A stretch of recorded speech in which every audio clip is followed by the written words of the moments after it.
Hello, hello, everybody. Welcome to another edition of Florida Live. Ladies and gentlemen, it's Monday night, and boy, I hope and pray everyone had a fantastic Thanksgiving holiday, folks. So we're going to update you with what's going on in Florida now, bring you some state news. Hey, again, Florida is on fire, folks. I mean, literally, it is on fire. You guys are doing such an amazing job right now, and I'm just incredibly proud of everything that you guys are doing. But I'm going to say this, November traditionally every year is one of the slowest months of the year, and we're still breaking records. But I just want to let you guys know that there is one particular state, an old rival of ours, little old California, just pulled ahead of us just by a smidge. We're currently 15 recruits behind them, folks, since the last day of the month. So I know that if we all put together, we could make sure that they stay right behind us instead of right in front of us. So, folks, I appreciate you all. I'm counting on you to get this done. I know we're going to get it. But without any further ado, folks, let's slide in to everyone's favorite segment. Make sure you stay tuned, though, because we got some big announcements coming up. So let me go ahead and bring on and invite in our guest host for tonight, our co-host, Mr. Jeffrey Lewis, an outstanding individual. He's a master motivator, a regional director there in East Florida, bronze executive, just one of Legal Shield's top leaders. You guys know who he is, Mr. Energy himself, Mr. Electric, Jeffrey Lewis. Are you there, sir? I am. I like that, Mr. Electric. I can't get any better than that. Well, I appreciate you, my friend. The floor is yours. I appreciate you too. Well, ladies and gentlemen, I have the pleasure today of interviewing someone else on our success interview. And this gentleman is none other than Mr. Steve Hoisington, State Vice President for 4 states, also a 6-figure ring earner, somebody who's gone from a student to a full-time career in Legal Shield. I'm excited about bringing this individual on, Mr. Steve Hoisington. Are you there, sir? I am here. How are you? I'm doing well.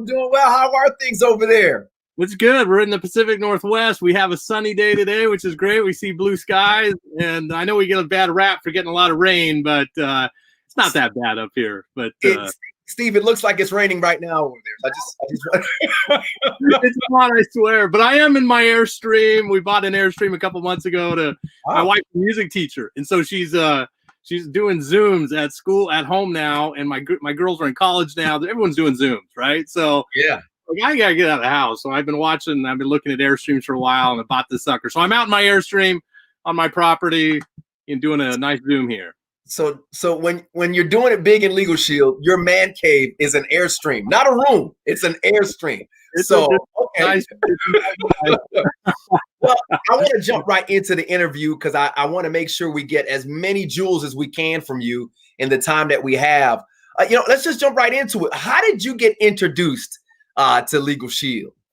Yeah, my father actually introduced me. I was a grave digger at a local cemetery. That was my job to put me through school. I was getting ready to go to law school, and I'm just looking to make a little money while I was going to school. And my dad got introduced to Legal Shield because he was selling funeral plans, and somebody said, "Hey, this would be great for people who sell funeral plans because everyone needs a will." And so he saw the information. He said, "This would be great for Steve. He might want to make a little extra income." He gave me a video. The guy on the video is a guy named Dave Savola. And guess what? I watched the video, and then he said, "You got to come go to this meeting tonight in Seattle." And guess who was speaking that night? Dave Savola. So I ended up seeing him twice in one day. And so I signed up and got going, and that's how I got introduced to Legal Shield. So wait, I've always wanted to ask, how do you go? You're a ditch digger, and then you're in law school. I've never even met anyone who was a ditch digger before. I think that's a cool story. So that was a family business or something, right? And so you guys were doing that. So that was actually cool. Yeah, I just worked at a cemetery, man, and it was just down the street from when I went to college. And it was just a way to make a living. That's cool. That's cool. I don't know if that's me freezing up. Am I freezing up for you, Steve, or am I still going, or is that me? You're good. I can see you. I know internet can be a little crazy sometimes. Okay, good deal. Well, listen. So look, when did you make the decision to say, "Hey, look, this is going to be my career, and I'm no longer going to take the route of going to law school and becoming an attorney"? When did you decide that? And how did that come about? Well, I started really day one. I said, if I'm going to do this, I want to make some extra income. I'm tired of digging graves. I had a few other jobs too. And so the best thing that ever happened is Dave taught us a system. I still teach it today. I still do it today.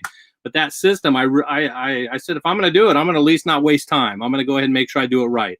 So I followed the system. My first Saturday, I made a few $100s. That was enough for me to go, okay, this thing works. And then a few months later, I was making enough to quit my jobs.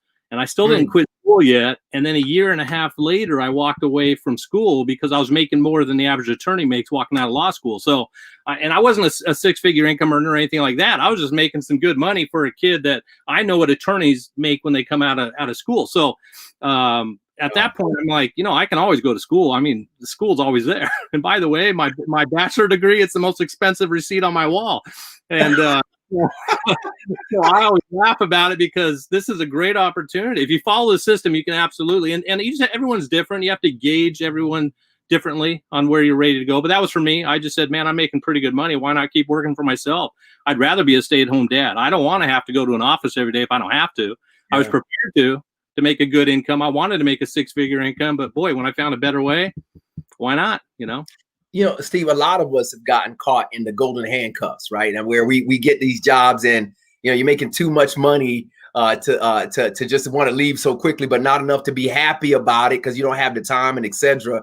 And, you found a way to make this really work for you from a full-time perspective. What do you think are the keys to actually turning this into a real full-time career that can continue to provide for you the way it has for you and your family for so long? Well, I think number one is you've got to follow the system and you've got to be coachable. There are hundreds of people who already did that transition over. So don't try and reinvent the wheel. Just try and learn from other people who've already done that. And I think part of it is two ways to really go full time. You're either going to be a big producer and go sell a lot of memberships. And we have a lot of people that do that. I mean, 12 a week on average will make about $14,000 a month. I mean, we know that. So You'll see that in the B2B side. On the other hand, I was never a B2B guy, but I could see people making a six-figure income on the networking, the recruiting side.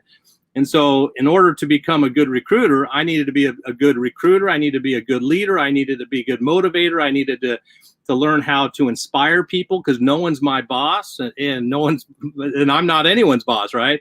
And so all these things, it comes down to personal development and then sticking in the game long enough to learn these skills, no matter what division you go to. If you go to the B2B division, we've got all the training here for you. We have all the mentors that'll help you do it. If you're going to go the team building side, you got to build a team that's going to be able to produce some overrides that can justify you leaving that job. But it can be done. And the company's really helping now with builders bonuses and all these bonuses to help people make that transition. So I would say personal development and work ethic, because and belief. You got to believe you can do it. Otherwise, you're not going to put the energy in to do it. So. Okay. And I think that's a big deal, what you just said. I think you just dropped some jewels, not only for everybody, but for me personally. I love that. You said personal development, work ethic, and then you're following this system. One of the things that I want to ask specifically is obviously, for you to make a journey in this business so long and be so successful on a networking side, right? Because people talk about group making it a career, but you had to have a mentor. Who was that for you in this business? And what was your relationship like with them?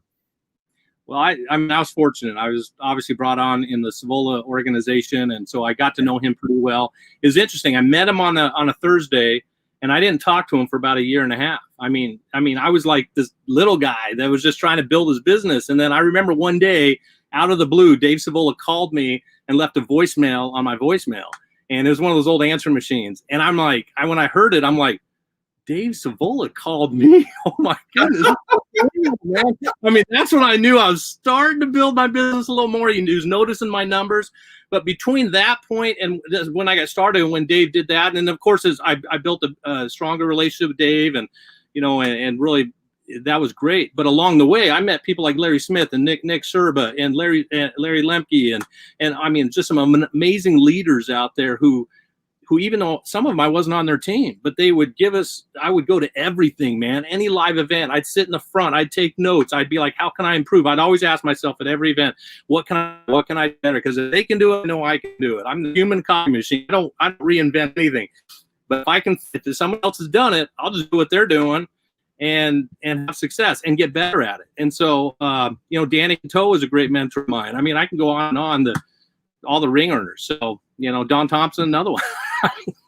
So the point is, we're surrounded in Legal Shield with so many great leaders and mentors, and everyone here can have success, but you've got to be willing to learn from them and actually take good accountability of yourself and go, you know what, I do need to make a change here, and I'm willing to make a change. Because some people, they allow their pride to step in from stopping them from having success, because they're like, well, I know all the answers. No, I was the one that said, I don't know the answers. I'm willing to learn.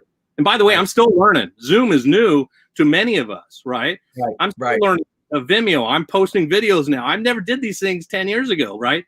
But I'm learning new things with this new society and this new economy we're in. So, okay, and that leads me right into our next question. What would you say is your largest success in Legal Shield? What was your biggest success in your mind? My biggest success is going to be a stay-at-home dad for the last 18 years. My kids two boys are 18, my girls are 16. And I mean, on a personal level, I mean, it's all about freedom. I mean, I can get up and go and do what I want. And of course, the accolades of being a Millionaire Club member and a ring earner and all that stuff. But I would say at the end of the day, it's really being the person that I want to be with my time. I don't owe my time to anyone. Okay. And I'm humbly saying that. I'm very grateful for that because of this opportunity. But I would say that's probably the biggest success, is just being able to be my own boss. Man, I love it. I love it. Okay, so let me ask this. In contrary, what would you say was your biggest setback, and how did you overcome it? No, man. Here's the thing. I've been with the business for 20 years. I mean, I started when I was a kid in college, and I didn't have gray hair. I didn't even have a beard back then. So I've learned. I've had a lot of learnings and challenges and things along the way. And I think every time I've had a challenge, I've always just tried to have a positive attitude. Others have done this, and I've always reached out to mentors if it was big enough. Sometimes I could figure it out on my own. But I think on a personal business side, one of the biggest challenges I probably faced was early in my career. They came out with the Performance Club. Mm-hmm. That everybody's going to be able to go on these great trips. And I'm like, okay, show us what to do. And me and some of my team really went after it, okay?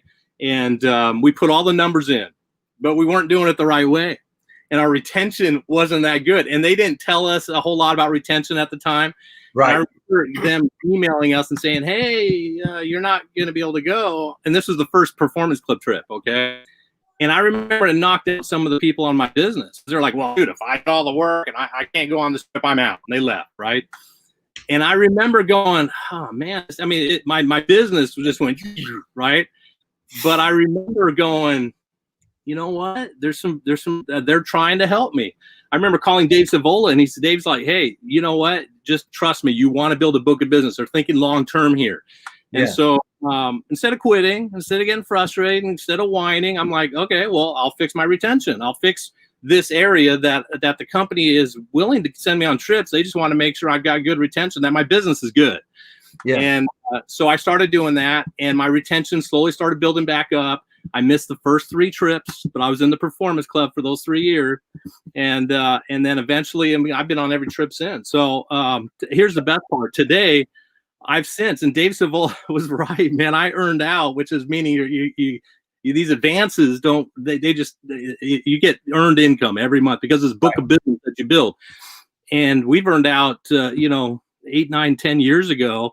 And it's, to me, I look at that and I go, man, I'm so glad I listened to Dave. I'm so glad I stuck it through. I'm so glad that, and the people that left, I see some of them today, and I see they struggle, and I'm like, man, if only they'd stuck around. So that was probably a big challenge for me, retention, learning how to overcome that, and making sure I got on those trips. And by the way, Performance Club is huge because that's a good gauge for your business. It's also a great way to build your leadership skills, because here's the thing. It's a monkey see, monkey do business. If you're going to teach someone to ride a bike, you got to know how to ride a bike. So if you want to go out and build, and build a team of Performance Club people, you got to be in the Performance Club, right? And by the way, you'll learn skills by being in the Performance Club. You'll learn how to close memberships. You'll learn how to make sure you're consistent. You'll learn how to have good retention on a small scale, on your own personal scale. Now you can teach that to other people. So okay. You just dropped like 100 nuggets in that. That was awesome. I'm watching this replay right after we're done. I want to ask this question too. Through the years, you've seen, I would say, maybe every single objection possible. How do you deal with objection from those people that say, "Oh, this is one of those things"? In other words, "Oh, this is one of those pyramid things, or one of these things that you." How do you deal with that? I mean, especially coming from background, you had to have a lot of real educated friends. I mean, for somebody who was going to go to law school, right? And so you hand those keys in to go build a business like this. How do you deal with that objection, and where do you get your strength from to deal with it? Well, I mean, I know the answers to those. I mean, if they ever come up, things like, I mean, I already know where they work is generally a pyramid. I mean, it's, I mean, they've got a boss and they got a boss and they got a boss. But in all honesty, I rarely get those responses. I mean, it is rare. And here's why. A lot of it is in the posture. I don't act like an MLMer. I don't look like I'm a pyramid guy. I'm not. I am very much I'm a business owner. I'm the CEO of my business, and I'm looking for people that want to work from home part-time or full-time. And we're going to set you up like Uber or DoorDash, and you're going to be an independent contractor, and you get to work with me, and I get to help coach you. None of that even talks about multi-level. None of that talks about pyramid. None of those deals, right? I tell them, you can work from home. And by the way, I've done this for 20 years. I know how to do it. So I tell people that. Now, if you're brand new, you may not have 20 years background, but you can certainly say, hey, we're looking for independent contractors that want to make some extra income part-time or full-time from home. We're set up like DoorDash or Uber. And we set you up as a 1099. I mean, that's really simple. But here, like I said, I'm also treating it like an insurance. I'm not an insurance agent, but like an insurance agent. You're going to have agents and brokers. You're going to have people that just sell the product, and some people will build a team. And when I describe it like that, I think it helps people see the big picture. We're looking for brokers. We're looking for associates, people who want to build a team. If you don't ever want to build a team, I can show you how to make a 6-figure income just selling our product. So that's why I never get that question, because I treat it like that. So I wish I had an emoji to throw on a screen and just go fire. That was amazing. I love that. So I'm going to ask this. What does your personal development plan look like?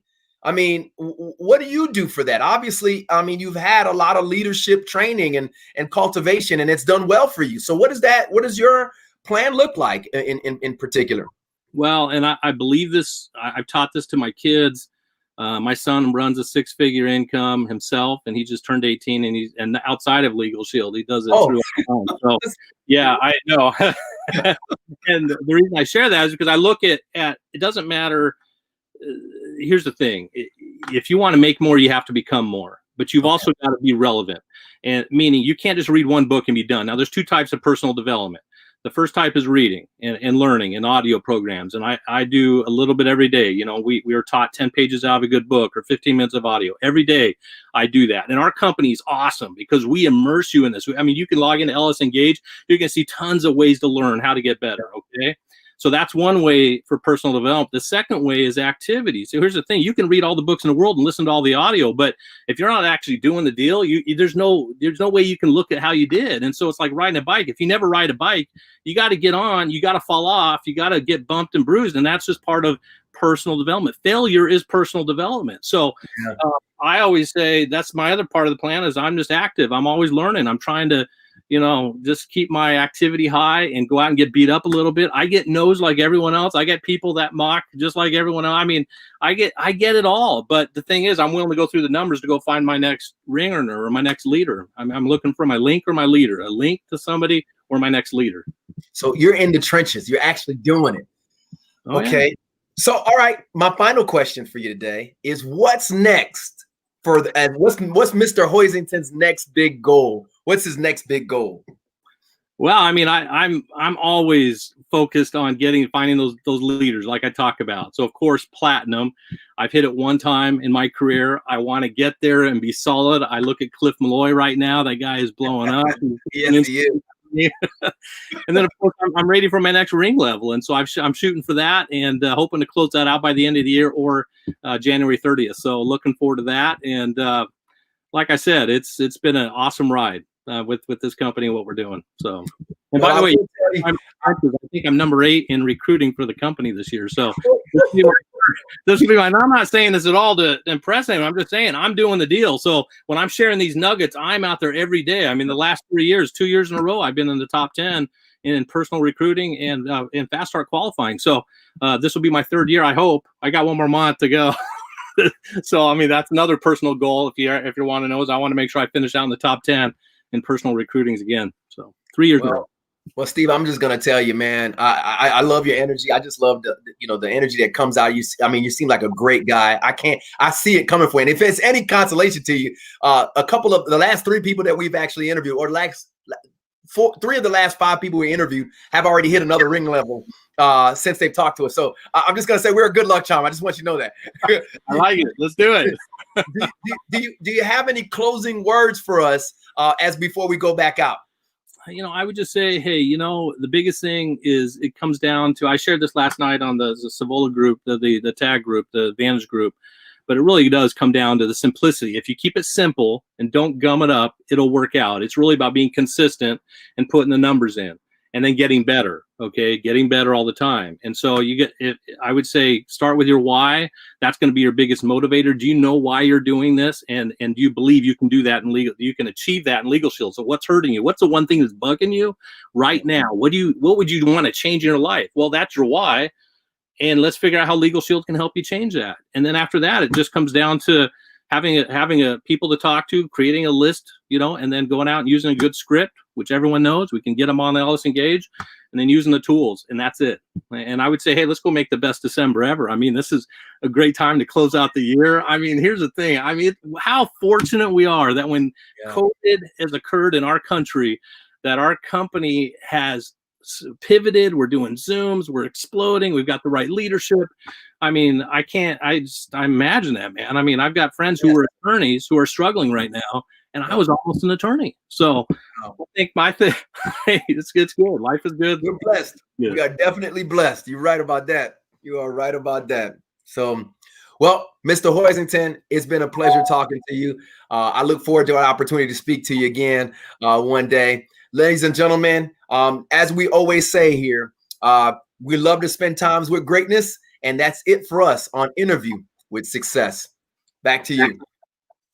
Guys, really appreciate you, Mr. Hoisington. One thing real quick before you go. I love this t-shirt, man. What's that band on that t-shirt right there?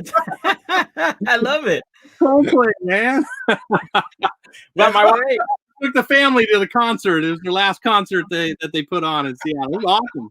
I love it. Time freedom, right? What's I love about this, right? And then again, Mr. Lewis, I really appreciate you how you position Florida and especially this show to be a good luck charm. I really hope that I don't become the Florida leprechaun or anything like that. Oh man, he said it. He said it. Oh, good. I'll take it, man. I'll take it. We didn't say it. Hey, don't forget, man. We're the ring earners straight out here, baby. I know where I'm at, man. So, well, we definitely appreciate you, Mr. Hoisington. We appreciate you, Mr. Lewis. Both of y'all for taking the time to be with us tonight. God bless you. And Florida, we're gonna go ahead and keep going here with our show tonight. We got a lot to go over. I'm going to try and keep it brief just to close out real quick. We got an amazing incentive that's still in place for you to take advantage of. It's called Reach for the Beach, right? If you're interested in attending the Performance Club trip this year, you want to make sure that you try and get this qualification. And all you got to do is recruit 4 people between now and December, help 2 of those individuals fast start qualify, and then get 1 of them to that manager position. And they're going to put you in a drawing, right? And they're going to draw 25 names out of that to win that trip, the Performance Club trip now instead of having to qualify. So it's just an amazing opportunity. And last but not least, I just want to announce real quick, folks, that we have an amazing event coming up this Saturday. We have a Super Saturday with none other than Rob and April Hurst, brand new $150,000 income earners with Legal Shield this Saturday, December 5th from 11 a.m. to 2 p.m. Eastern. The way you get there, if you look at the bottom of the screen, is LegalShieldSoutheast.com.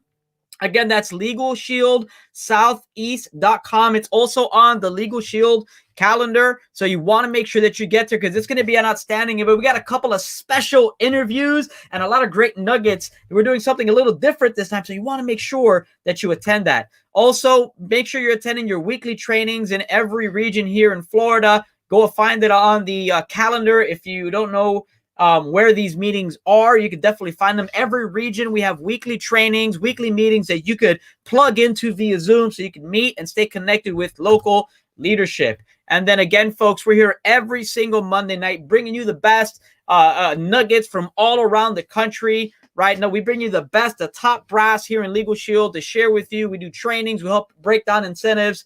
So again, we hope to see you next week. And don't forget to subscribe if you haven't yet to the YouTube channel. This is our Legal Shield Florida YouTube channel. Just scroll down, hit the subscribe button so you don't miss a thing, folks. You all have a blessed night. Let's close out November strong. Let's make sure you go out there, spread the word to your team that we're not going to fall behind California.